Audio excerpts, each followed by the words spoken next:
दैबानाजों मोगा-मोगि जानांनाय दुखुथिया सुबुंफोरनो दुलाराय बर' फरायसा आफादा जानाय मुवा बेसाद राननानै हैदों। एबसुआ दैबानाजों खहा जानांनाय भुगिनांनाय सुबुंफोरनो रैखाथि बादायाव थांनानै बायदि जाग्रा आदार मुवा बेसाद राननानै हैदों।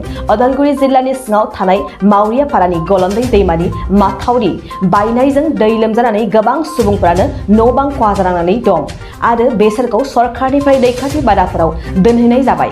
बेबायदि खहा जानांनायखौ नोजोर बोनानै एबसुआ भुगिनांना रैखाथि बादायाव थानांनाय सुबुंफोरनो उदालगुरि जिल्लानि गासै मोनब्रै रैखाथि बादायाव थांनानै गासै 500 सुबुंफोरनो फुंबिलिनि जानाय आदार ब्रेड, दावदै, जेरि आरो साहा बायदि जाग्रा आदार राननानै हैनाय जादों।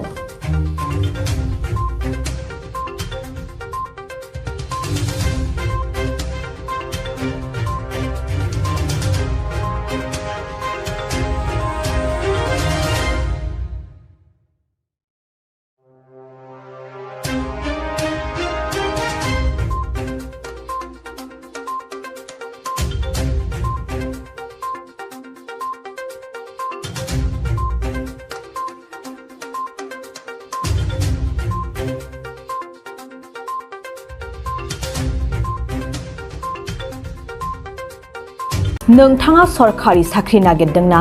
नोंथांनि थाखाय मोनसे गोजोनथाव खौरां। नोंथांनि थाखाय दं एडुकेट पइन्ट, जेराव नोंथाङा सोलोंथाइ लानायनि गेजेरजों सरखारि साख्रिनि गुबुन गुबुन रोखोमनि गोब्राब आनजादफोरखौ उथ्रिसारनो हागोन आरो गावनि आथिङाव गसंथानो हागोन। बे एडुकेट पइन्टआव नोंथांमोना SSC, bank PO, bank clerk, bank SO, UPSC, FSC, defence, railway, state insurance, एएअ, एडिअ एसिस्टेन्टजों लोगोसे स्टेट लेभेल जब आरो माखासे सरखारि साख्रिनि आनजादाव गोनांथि जानाय आयदाफोराव सोलोंथाइ लानो हागोन। मख'नो गोनांदि बे सोलोंसालियाव साख्रिनिल' नङा, बेयाव एमबिए आरो सैनिक स्कुल बायदियाव एडमिशननि थाखाय एन्ट्रेन्स होनो थाखायबो सोलोंथाइ लानो हागोन।